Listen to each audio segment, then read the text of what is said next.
Ah.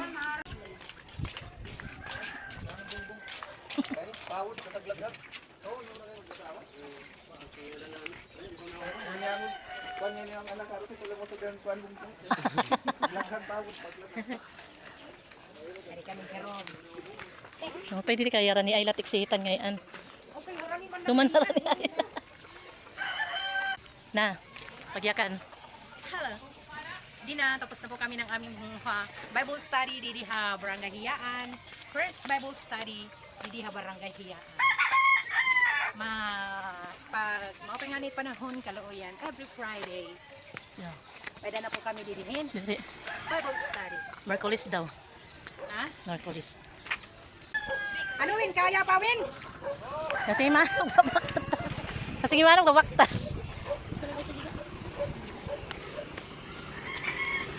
Yan, dali.